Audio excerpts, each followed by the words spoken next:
दिसंबर आज से ठीक 55 दिन बाद 5 राज्यों के रिजल्ट आएंगे। 3 दिसंबर को यह तय हो जाएगा कि 24 का चुनाव किस दिशा में जाएगा, जाति की ओर, धर्म की ओर, विकास की ओर या फिर राष्ट्रवाद की ओर। कांग्रेस पहली बार खुलकर जाति वाली राजनीति कर रही है। किसी जमाने में मंडल का विरोध करने वाली पार्टी मंडलवादी पार्टियों से भी ज्यादा पिछड़ा कर रही है। क्या यह कोई एक्सपेरिमेंट है जो 5 राज्यों के लिए किया जा रहा है, या कांग्रेस ने अपनी लाइन 2024 के लिए डिसाइड कर ली है? अगर सच में जातियों की गिनती हो ही गई तो कौन जीतेगा? क्या मोदी पीछे हो जाएंगे और राहुल आगे निकल जाएंगे, या जातियों की गिनती होने पर भी मोदी ही आएंगे? बताते हैं आपको इस रिपोर्ट में। मध्य प्रदेश में उनकी सरकार जारी है, राजस्थान में भी सरकार जारी है, छत्तीसगढ़ में भी जारी है।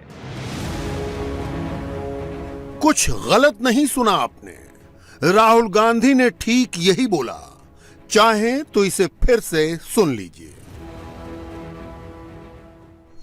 मध्य प्रदेश में उनकी सरकार जारी है, राजस्थान में भी सरकार जारी है, छत्तीसगढ़ में भी जारी है। एमपी में बीजेपी की सरकार है। राहुल क्या कांग्रेस का कोई भी नेता यही बोलेगा कि एमपी में बीजेपी जाएगी, कांग्रेस की सरकार आएगी। लेकिन राजस्थान में तो कांग्रेस की अपनी सरकार है, छत्तीसगढ़ में भी कांग्रेस की ही सरकार है। उनके बारे में राहुल ये बोल गए कि इन दोनों राज्यों में भी कांग्रेस सरकार जा रही है। सॉरी, उल्टा बोल दिया। आपने कंफ्यूज कर दिया मुझे। क्या राहुल गांधी की जबान फिसल गई या वो सचमुच कंफ्यूज हो गए? छत्तीसगढ़ में हमारी सरकार है, आ रही है। राजस्थान में आ रही है, छत्तीसगढ़ में आ रही है, मध्य प्रदेश में जा रही है, तेलंगाना में उनकी जा रही है, हमारी आ रही है। राहुल ने प्रेस कॉन्फ्रेंस में भूल सुधार कर लिया, मगर क्या राहुल कांग्रेस की पॉलिटिक्स में भी भूल सुधार कर पाएंगे? या कहीं ऐसा तो नहीं कि राहुल पुरानी गलती सुधारने के चक्कर में नई गलती कर रहे हैं?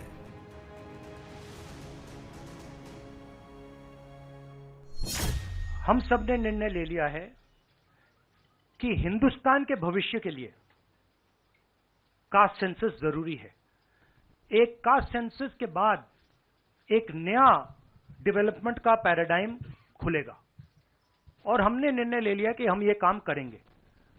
तो ये मैं आपको आज बता रहा हूं कि कांग्रेस पार्टी इस काम को पूरा करके ही छोड़ेगी। और याद रखिए, जब हम वायदा करते हैं, हम उस वायदे को तोड़ते नहीं हैं। कास्ट सेंसस यानी जातियों की गिनती पिछले 15 दिनों में राहुल गांधी से 75 बार रिपीट कर चुके हैं। जातियों की गिनती पर राहुल की ये लाइन बिहार में जाति गणना के आंकड़े रिलीज होने के बाद और क्लियर हो गई है। राहुल खुद ओबीसी नहीं है, वो अपने 3 ओबीसी मुख्यमंत्रियों, राजस्थान के अशोक गहलोत, छत्तीसगढ़ के भूपेश बघेल और कर्नाटक के सिद्धरामैया का चेहरा आगे करते हैं।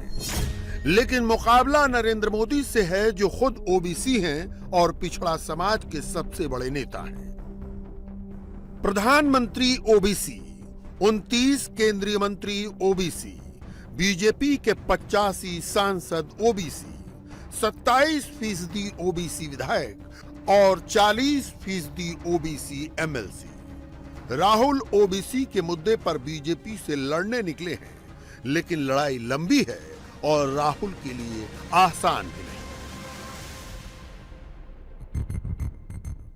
एक वक्त था जब राहुल की दादी इंदिरा गांधी ने हिंदुस्तान से जाति और जातिवाद खत्म करने की बात कही थी, मगर राहुल हर वक्त सिर्फ जाति जाति ही सोच रहे हैं, जाति जाति ही बोल रहे हैं।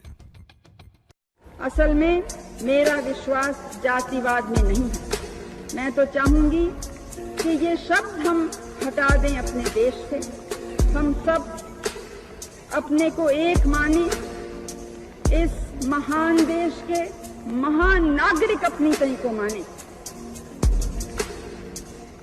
क्योंकि आज का दिन जब हम उपलब्धियों की तरफ देखते हैं, सफलताओं की तरफ देखते हैं, तो कमजोरी की तरफ भी देखना है। किन बातों ने हमको पीछे रखा, कौन से रोड़े हमारे रास्ते में आए कि हम तेजी से आगे नहीं बढ़ सके। तो हम देखते हैं कि जो सबक आजादी की लड़ाई ने हमें सिखाया था कि केवल एकता और अनुशासन से सफलता प्राप्त हो सकती है। नरेंद्र मोदी जी ओबीसी की सरकार नहीं चलाते। नरेंद्र मोदी जी का काम जो आरएसएस ने उनको दिया है, आपका ध्यान इधर उधर करने का है, नफरत फैलाने का है, हिंसा फैलाने का है। जब हम सवाल पूछते हैं ओबीसी कितने हैं, जनरल कितने हैं, दलित कितने हैं, आदिवासी कितने हैं, कोई जवाब नहीं दे पाता। अब वो समय आ गया है कि हमें हिंदुस्तान का एक्सरे करना है। भाई और बहनों, देश के सामने एक ही मुद्दा है, कास्ट सेंसस। ओबीसी कितने हैं और उनकी भागीदारी कितनी होनी चाहिए, ये हिंदुस्तान के सामने सबसे बड़ा सवाल है। और कांग्रेस पार्टी की हिंदुस्तान में सरकार है, पहला काम ये हम करके दिखाएंगे। लोकसभा में विपक्ष के नेता के रूप में राजीव गांधी ने 1990 में मंडल कमीशन की रिपोर्ट के आधार पर ओबीसी आरक्षण देने का विरोध किया था। राजीव ने सरकारी नौकरियों में जाति की बजाय योग्यता को तरजीह देने की वकालत की थी। Where do we go from here? We think of ourselves as Brahmin, Thakur, Jat, Yadav, and so on and so forth. We are imprisoned by the narrow domestic walls of religion, language, caste and region, blocking out the clear view of a resurgent nation. Is this the India for which Mahatma Gandhi and Indira Gandhi sacrificed their lives? मंडल का विरोध करने के कारण OBC जातियां कांग्रेस से दूर हो गईं। राम मंदिर आंदोलन के साथ अगड़ी जातियां कमंडल की ओर चली गईं। राहुल गांधी उस ऐतिहासिक गलती को सुधारने निकले हैं। नंबर सवर्ण जातियों के पास नहीं है, नंबर ओबीसी जातियों के पास है। इसलिए राहुल ओबीसी से वायदे कर रहे हैं। मैं कहता हूं शायद इसमें मेरी भी गलती है, जो हमने पहले नहीं किया उसको अब हम पूरा करके दिखा देंगे, क्योंकि इस एक्सरे की जरूरत है। अगर हम नया पैराडाइम, नया डेवलपमेंट का पैराडाइम चाहते हैं जहां सबको न्याय मिले, उसके लिए हमें कास्ट सेंसस करना ही होगा। क्या जाति जाति करने से ओबीसी वोटर कांग्रेस की ओर आएंगे, या ओबीसी पर फोकस करने से बचे खुचे सवर्ण वोटर भी दूर चले जाएंगे? खुद राहुल गांधी भी जाति को लेकर अलग सोचते थे। 2023 का उनका बयान आपने देखा। अब आपको जाति पर राहुल गांधी का ही 2009 का बयान दिखाते हैं। The same way I go to a university and I talk to students, the same way I go to some chai wala and I sit down and I talk to him, I don't ask the chai wala, are you Dalit? No. He's a person for me. Are you Dalit? No. He's a person for me. भाई और बहनों, देश के सामने एक ही मुद्दा है, caste census. OBC कितने हैं और उनकी भागीदारी कितनी होनी चाहिए, ये हिंदुस्तान के सामने सबसे बड़ा सवाल है। और कांग्रेस पार्टी की हिंदुस्तान में सरकार है, पहला काम ये हम करके दिखाएंगे। कांग्रेस का क्या होगा, ये 5 राज्यों के चुनाव बताएंगे। 3 दिसंबर को मध्य प्रदेश, राजस्थान और छत्तीसगढ़ के चुनावी नतीजे तय करेंगे कि राहुल गांधी 24 तक इसी ट्रैक पर रहेंगे या ट्रैक चेंज करेंगे। चुनाव आयोग ने 5 राज्यों में विधानसभा चुनाव की तारीखों का ऐलान कर दिया है। चुनाव की शुरुआत छत्तीसगढ़ और मिजोरम से होगी। छत्तीसगढ़ में 7 और 17 नवंबर को वोट पड़ेंगे। मध्य प्रदेश में 17 नवंबर को, राजस्थान में 23 नवंबर को, तेलंगाना में 30 नवंबर को वोटिंग होगी। 5 राज्यों में वोटों की गिनती एक साथ 3 दिसंबर को होगी। 5 राज्यों में चुनाव का ऐलान होते ही राहुल गांधी ने प्रेस कॉन्फ्रेंस करके जातियां गिनाई। बीजेपी ने भी जाति गिनी और जाति देखकर टिकट बांट दिए। बीजेपी ने मध्य प्रदेश, राजस्थान और छत्तीसगढ़ के लिए 150 से ज्यादा उम्मीदवारों के नाम का ऐलान किया। राजस्थान के लिए बीजेपी ने पहली लिस्ट निकाली। इसमें कुल 41 नाम हैं, जिनमें वसुंधरा राजे का नाम नहीं है। राजस्थान के लिए बीजेपी की पहली लिस्ट में 7 सांसदों के नाम हैं। राज्यवर्धन सिंह राठौड़ झोटवाड़ा से, दिया कुमारी सिंह विद्याधर नगर से, बाबा बालकनाथ तिजारा से, किरोड़ी लाल मीणा सवाई माधोपुर से, भगीरथ चौधरी किशनगढ़ से, देवजी पटेल सांचौर से। बीजेपी ने ये नाम 1 अक्टूबर की मीटिंग में ही फाइनल कर लिए थे, लेकिन टिकटों के ऐलान के लिए चुनाव के ऐलान का इंतजार किया गया। वसुंधरा को अभी इंतजार ही करना पड़ेगा। हालांकि पूरी संभावना है कि वसुंधरा को उनके चुनाव क्षेत्र झालावाड़ की झालरापाटन सीट से ही टिकट मिलेगा। राजस्थान में वसुंधरा राजे को इग्नोर नहीं किया जा सकता, लेकिन इस बार इलेक्शन रिंग में सिर्फ वसुंधरा नहीं है।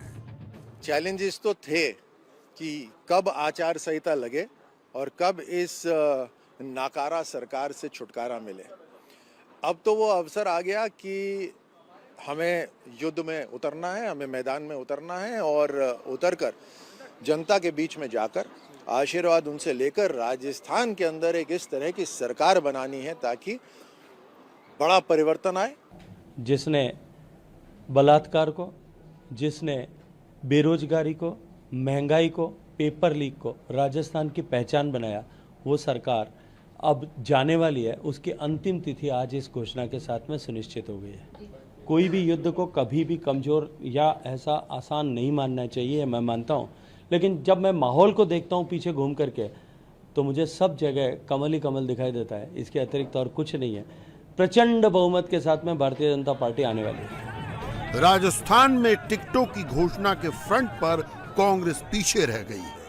Ashok Gehlot full election form में चल रहे हैं, लेकिन कांग्रेस की इलेक्शन मशीन उस तरह से एक्टिव नहीं हुई जैसी बीजेपी की इलेक्शन मशीन एक्टिव है। कांग्रेस के लिए राहत की बात बस इतनी है कि सचिन पायलट पॉजिटिव सिग्नल दे रहे हैं। जो भी लिस्ट बनेगी कार्यकर्ताओं की बनेगी, जो डिजर्विंग हैं, जो विनेबल हैं, मेरिट के आधार पर। जैसे मैंने पहले भी कहा, इसमें किसी का पक्षपात या कोई तेरा है मेरा नहीं होगा। जो ग्राउंड रिपोर्ट्स फीडबैक के आधार पर आएंगी, सर्वे रिपोर्ट्स आएंगी, जो विनिंग कैंडिडेट्स होंगे उनको पार्टी मैदान में उतारेगी। और मैं हमेशा से कहता आया हूं कि नौजवानों को और मौका मिलना चाहिए। जो लोग जो वंचित हैं, जो गरीब हैं, जो पिछड़े हैं, महिलाएं हैं, उन सब लोगों को और मौका मिले और अच्छे पढ़े लिखे नौजवान लोगों को मौका मिलेगा तो देश की राजनीति के लिए अच्छा संकेत है। कांग्रेस पार्टी सबको साथ लेकर चलती है और हमारे नेता राहुल गांधी जी हैं और कांग्रेस प्रेसिडेंट अध्यक्ष जी हैं, वो लगातार दौरे कर रहे हैं, आगे भी करेंगे। चुनावी युद्ध का आगाज हुआ तो बीजेपी ने एमपी का भी मिजाज बढ़ा और एमपी की चौथी लिस्ट में मुख्यमंत्री शिवराज सिंह चौहान को बुधनी सीट से कैंडिडेट बना दिया। मध्य प्रदेश के चुनावी रण में मंत्री और सांसद पहले ही उतारे जा चुके हैं, अब सीएम भी उतार दिए गए हैं। एमपी के लिए बीजेपी की चौथी लिस्ट में 57 नाम हैं। इनमें 24 मंत्री और सभी मौजूदा विधायकों के नाम शामिल हैं। ओबीसी वर्ग से आने वाले मुख्यमंत्री शिवराज सिंह चौहान बुधनी सीट से लड़ेंगे। ब्राह्मण समाज से आने वाले गृहमंत्री नरोत्तम मिश्रा दतिया से चुनाव लड़ेंगे। कायस्थ समाज से आने वाले मंत्री विश्वास सारंग भोपाल की नरेला से लड़ेंगे। सिंधिया गुट के तुलसी सिलावट दलित वर्ग से आते हैं, वो सांवेर सुरक्षित सीट से लड़ेंगे। मैं केंद्रीय नेतृत्व का आभारी हूं। प्रदेश ने जो अनुशंसाएं भेजी थी उसी के अनुरूप सूची में घोषित नाम आए हैं। अब हमारे कुल मिला के 136 उम्मीदवार घोषित हो चुके हैं, 230 में से 136। बाकी सूची भी जल्दी आएगी। लेकिन कांग्रेस की सूची कहां है? अब तो चुनाव की तारीख भी आ गई, लेकिन कांग्रेस की सूची का पता नहीं है। छत्तीसगढ़ के लिए बीजेपी ने उम्मीदवारों की दूसरी सूची निकाली तो उसमें पूर्व मुख्यमंत्री डॉक्टर रमन सिंह का भी नाम शामिल किया। बीजेपी ने छत्तीसगढ़ में भी एमपी मॉडल लागू किया है और 3 सांसदों को विधायकी के चुनाव के टिकट दिए हैं। रेणुका सिंह भरतपुर सोनहत सीट से, गोमती साय पत्थलगांव सीट से और अरुण साव लोरमी से चुनाव लड़ेंगे। रमन सिंह राजनांदगांव से चुनाव लड़ेंगे। हालांकि बीजेपी ने उनको अपना सीएम कैंडिडेट अनाउंस नहीं किया है। प्रधानमंत्री मोदी पहले ही कह चुके हैं इन चुनावों में बीजेपी का फेस कमल है। इस चुनाव में हमारा एक ही चेहरा है और वो चेहरा है कमल। इस कमल को ही भारी बहुमत से जिताना है।